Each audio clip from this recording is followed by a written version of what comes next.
Absolutely different story, and from the first to the last point I played great. It was a big challenge against Roger, as it always is, and just really happy to win a third one in a row. Vera Zvonareva has denied the women's world #1 Caroline Wozniacki a Dubai and Doha double by beating the Dubai champion in the final of the Qatar Ladies Open. Zvonareva, the world #3, won 6-4, 6-4 to take her 11th career title and first in over a year. Manchester United now 4 points clear at the top of the English Premier League after a 4-0 away win at Wigan Athletic. Their closest challengers Arsenal did not play as they're in action against Birmingham City in Sunday's Carling Cup final. Now here are the Premier League results, with the strikers knocking them in 2 by 2. Villa's Ashley Young, Everton's Jermaine Beckford, Manchester United's Javier Hernandez and Wolves' Sylvan Ebanks-Blake all scored twice in their side's victories. Wolves move out of the relegation zone with their win. Another informed striker, Bolton's Daniel Sturridge, earned them a draw at Newcastle. England's rugby union team is still on course for a Six Nations Grand Slam after beating France at Twickenham. England's Ben Foden scored the only try of the game just after half-time to move England ahead, and Johnny Wilkinson's first kick after coming on as a replacement saw him retake the world point-scoring record. England now face a home game against Scotland and a trip to Ireland. Wales, meanwhile, move up to second in the Six Nations table after their win in Italy. Scotland are at home against Ireland on Sunday. It's the start of a new World Superbike season, with Carlos Checa on pole position for the opening round in Australia after setting a new lap record in qualifying at the Phillip Island circuit. Checa's time of 1 minute 30.882 seconds on his Ducati edged out the defending world champion Max Biaggi by just 13 thousandths of a second. Phillip Island is a favourite track for Checa after his victory here last year. Yeah, we know Ducati here is working well. I like this track, and we know we have some chance then. We work well with the race tires, and we are quite ready, no? But you never know. We try to cross fingers and keep focus in our job, and we'll see if we can make it. Finally, Lindsey Vonn has hit back in her battle with Maria Reich at the top of the Women's Alpine Skiing World Cup by taking victory in the downhill at Ara in Sweden. It was a great return to form for Vonn, who could only manage 6th place in Friday's Super Combined. The American beat Slovenia's Tina Mays into 2nd place by 0.13 of a second. Reich, the overall World Cup leader, was 3rd, and Vonn has now closed the gap at the top of the standings to 176 points. The two women meet again in a Super G on Sunday. And that's the sport. Back to you. All right, thanks, Stuart. And stay with us here on Al Jazeera. We'll update you on all the headlines after the break. We're going to go now to some live pictures from the United Nations in New York, where the Security Council is expected to reveal measures against Libya. That vote, which is going to be taken by the United Nations Security Council, is expected to take place this afternoon. That's New York time, of course, at the United Nations. Now, in the meantime, the U.S. Secretary of State Hillary Clinton has issued a very tough statement on Libya, and in fact there's a major change of tone by the United States. Up to now, the United States was saying that whether Colonel Gaddafi stays in Libya or whether he goes was up to the Libyan people, but Hillary Clinton has now issued the statement saying Muammar Gaddafi has lost the confidence of his people and should go without further bloodshed and violence. That's a statement coming out of the U.S. State Department. That's from the U.S. Secretary of State Hillary Clinton talking about the situation in Libya. We'll bring you much more details on this right after the break. Stay with us.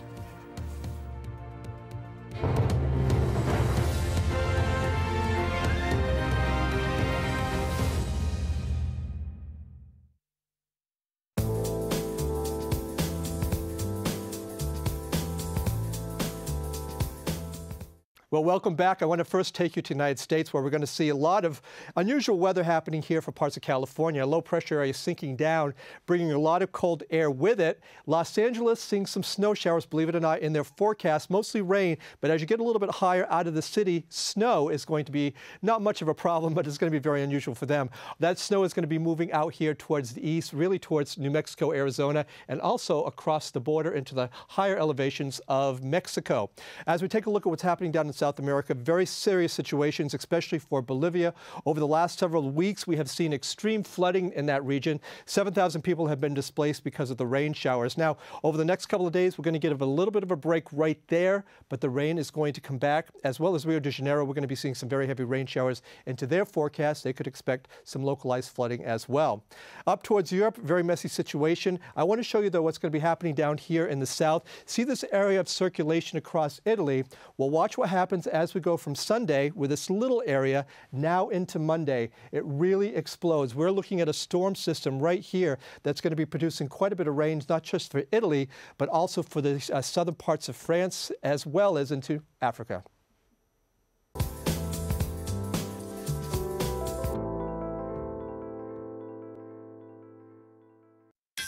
If you're a Nokia user, you can download AlJazeera's news widget from Nokia's Ovies store. The news widget, available on compatible Nokia devices, gives users quick and easy access to real-time news updates from AlJazeera English. See the world in real time. AlJazeera Mobile.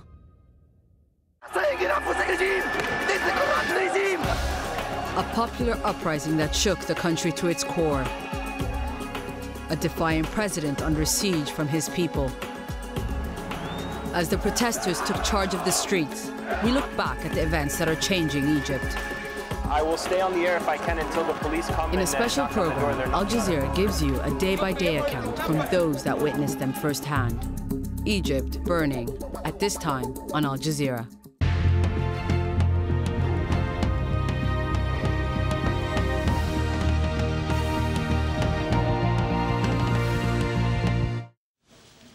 The US president issues his strongest statements yet on Libya, urging Colonel Gaddafi to leave now.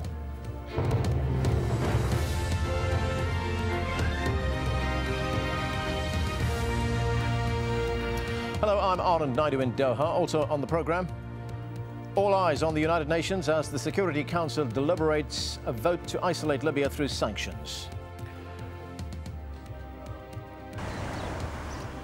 Reports of renewed violence in the capital Tripoli, where residents say the government is arming pro-Gaddafi civilians. Migrant workers stream out of Libya, fearful of being mistakenly targeted as foreign mercenaries.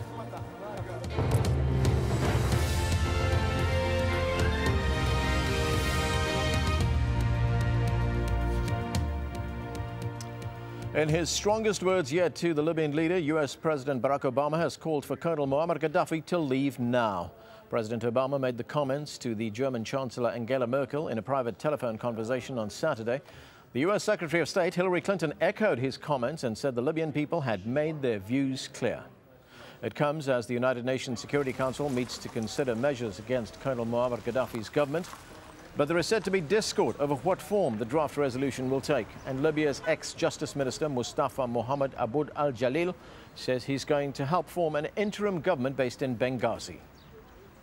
And he's just been speaking to Al Jazeera. This is what he had to say. Today in the city of Benghazi, an important meeting took place that included all the local councils in the liberated eastern areas. They saluted the martyrs and declared their support for the steadfastness of our people in the western areas. In Al-Zenta Zawiya, the western mountain, in Khumsletin and Tripoli. We hope they will continue to be steadfast. At this gathering, it was decided to form a national interim government. The interim location for this government will be Benghazi until our capital, Tripoli, is liberated, and the government will currently cover all the liberated areas in the east.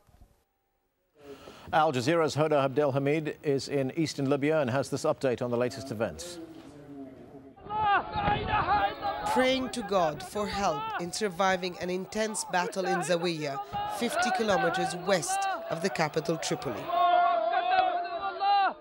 Gaddafi is the enemy of God, this protester cries out. Seconds later, the gunfire gets much closer. This video was sent to Al Jazeera after being filmed on Saturday morning.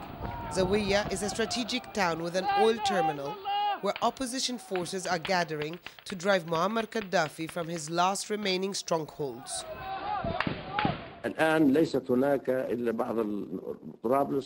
Now there's only Tripoli and a few other towns left.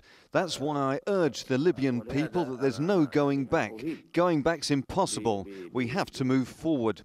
All the patriotic, courageous and respected Libyan youth should help the people of Tripoli to carry out their duties. Much of eastern Libya is already in opposition control, but these images set to be filmed on Friday show massive protests in Misurata, another western city 210 kilometers from the capital. Al Jazeera cannot independently verify this video or another said to be from Misurata that appears to show more soldiers joining the protesters' cause. Libya's head of special forces, the latest Gaddafi ally, now rallying for his removal. I place all my expertise and capabilities at the service of the youth revolution. I urge all honest members of the special forces to rejoin their units immediately and to protect the gains of the February 17th revolution and protect the lives of the Libyan people and their property. And this video shows exactly why Libyans need protecting. Heavily armed men drag away a limp body and stuff it into a car. Uploaded on YouTube, it also can't be verified, but is said to be filmed in Tripoli during Friday's clashes. Painting a different picture, these images, shot by Associated Press on a government-sponsored media offensive under the restrictions of Gaddafi loyalists. Tripoli is 100% safe. There are no problems. People are going about their business. There are no problems and people are going to work.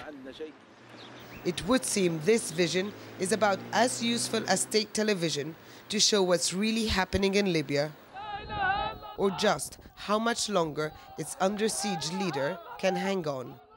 Most of the oil-rich East has fallen into the hands of the opposition. There is a sense of security, but it's a volatile situation. The opposition also says it has taken control of oil refineries, now operating at a minimal capacity. For people here, the most important is to retain the gains, keep the momentum, while they wait and see what happens in the west of the country. Hud Abdul Hamid, Al Jazeera, Eastern Libya. Now, as pro-democracy supporters gain control of cities in eastern Libya, many of Gaddafi's properties have been ransacked and destroyed. Jackie Rowlands gives us a glimpse into one of his so-called palaces. Every dictator has his palaces, and Muammar Gaddafi is no exception.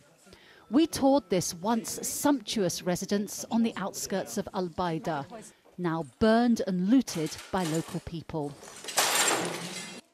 The Libyan leader and his guests could enjoy a covered swimming pool, a sauna and a jacuzzi, all set in landscaped gardens planted with fragrant hedges.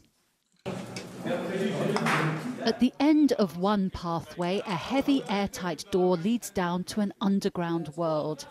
A rabbit warren of staircases, reinforced doors and narrow passages. The complex